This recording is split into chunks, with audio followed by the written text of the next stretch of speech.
Hi అండి, అందరికీ నమస్తే. Welcome to Avvari's kitchen. నేను మీ మంజుల. ఈ రోజు నేను ఒక healthy and tasty traditional laddu చూపించబోతున్నానండి.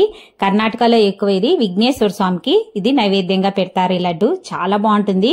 పిల్లలకి అప్పుడప్పుడు ఇలా చేసి పెట్టారనుకోండి, చాలా చురుగ్గా ఉంటారు. ఐరన్ లోపం అనేదే ఉండదండి ఈ లడ్డు తినడం వల్ల. చాలా టేస్టీగా కూడా ఉంటుంది. లేట్ చేయకుండా ఇప్పుడు ఇది ఎలా చేసుకోవాలనేది వీడియోలోకి వెళ్ళి చూసేద్దాం.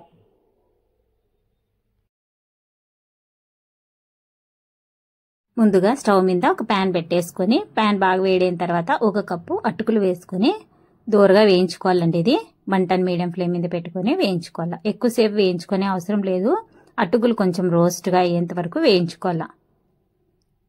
ఇవి బాగా వేగిపోయినాయండి. ఇంకా తీసేసి పక్కన ఇంకో ప్లేట్లో వేసుకొని చల్లారబెట్టుకోవాలి. ఇప్పుడు ఇదే ప్యాన్లోకి 1/2 కప్పు శనగ విత్తనాలు వేసుకోవాలా. వేసుకుని ఇది కూడా మంటను మీడియం ఫ్లేమ్ మీద పెట్టుకొని బాగా వేయించుకోవాలి.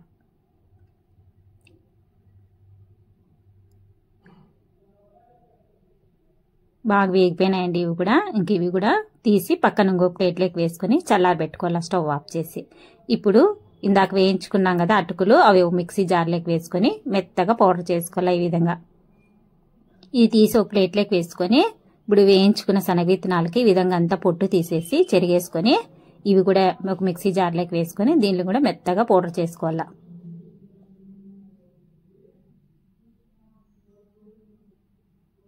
ఈ విధంగా మెత్తగా పౌడర్ చేసుకుని ఇది కూడా ఒక పక్కన ఒక ప్లేట్లోకి వేసేసుకొని ఇప్పుడు స్టవ్ మీద ఒక ప్యాన్ పెట్టేసుకొని 1 కప్పు దంచిన బెల్లం వేసుకోవాలా. వేసుకొని 1/2 కప్పు నీళ్లు పోసుకొని బెల్లం కరిగేంత వరకు కలుపుతూనే ఉండాల.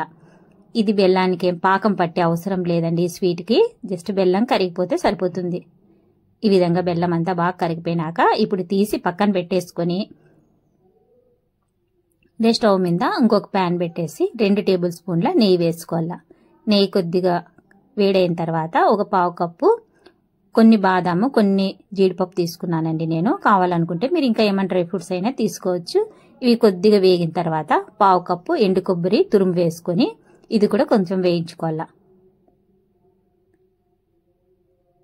ఈ విధంగా ఇది కొద్దిగా వేగిన తర్వాత ఇందాక మనం బెల్లం కరిగి పెట్టుకున్నాం కదా, ఆ పానకం అంతా ఇప్పుడు ఇందులోకి వడగొట్టుకొని వేసేసుకోవాలా. ఈ విధంగా వడగొట్టుకోవడం వల్ల ఇందులో వేస్టెడ్ ఏమన్నా ఉంటే అంతా వచ్చేస్తుందండి. ఇప్పుడు తీసి వేస్టెడ్ పక్కన పడేసి దీన్ని అంతా ఒకసారి బాగా అంతా కలిసేంత వరకు కలుపుకోవాలి. ఈ విధంగా అంతా కలుపుకున్నాక ఇందాక మనం పొడి చేసి పెట్టుకున్నాం కదా శనగ విత్తనాల పొడి, అటుకుల పొడి వేసేసుకొని ఇదంతా ఒకసారి బాగా కలుపుకోవాలా. మంటని లో టు మీడియం ఫ్లేమ్ మీద అడ్జస్ట్ చేసుకుంటూ ఈ విధంగా కలుపుకుంటుండాలండి. ఇది గట్టి పడేంత వరకు ఇదే విధంగా కలుపుతూనే ఉండాల. ఈ స్వీట్ చాలా త్వరగా అయిపోతుందండి. చాలా టేస్టీ అండ్ హెల్తీ కూడా. దేవుడికి విఘ్నేశ్వరునికి ఎక్కువగా నైవేద్యం పెడతారు. ఇది కర్ణాటకలో చాలా బాగుంటుంది. తప్పకుండా ట్రై చేయండి. ఇప్పుడు కొద్దిగా యాలకుల పొడి వేసేసుకొని ఇదంతా ఒకసారి బాగా కలుపుకోవాలా. ప్యాన్కి సపరేట్ అయ్యేంత వరకు ఇది కలుపుతూనే ఉండాలండి. గట్టి పడేంత వరకు కలుపుతుండాల.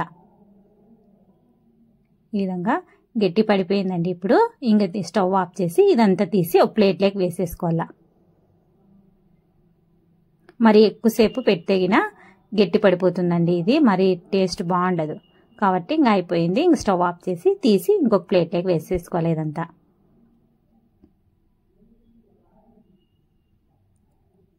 ఈ విధంగా అంతా ప్లేట్లోకి వేసుకున్నాక ఒక్కసారి దీన్ని గెంటితో ఈ విధంగా కొద్దిగా వెడల్పు అనుకుంటే త్వరగా చల్లారుతుంది. మరి పూర్తిగా చల్లారుకోకుండా కొంచెం గోరువెచ్చగా ఉన్నప్పుడే మనకి ఏ సైజులో లడ్డు కావాలో కట్టేసుకోవాలా. ఇప్పుడు గోరువెచ్చగా ఉందండి. ఇప్పుడు కొద్దిగానే తీసుకొని ఈ విధంగా లడ్డు కట్టేసుకోవాలా.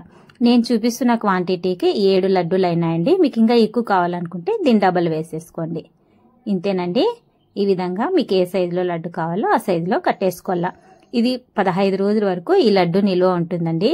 చాలా టేస్టీగా ఉంటుంది అండ్ హెల్తీ కూడా. పిల్లలకి అప్పుడప్పుడు చేసినారా పెట్టిన ఇది ఐరన్ లోపం అనేది ఉండదు. తప్పకుండా మీరు ట్రై చేయండి.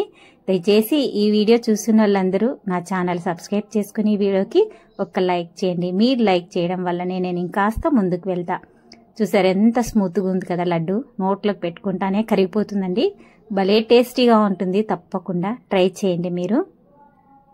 దయచేసి ఈ వీడియో చూస్తున్న వాళ్ళందరూ నా ఛానల్ సబ్స్క్రైబ్ చేసుకుని ఈ వీడియోకి ఒక లైక్ చేయండి ప్లీజ్.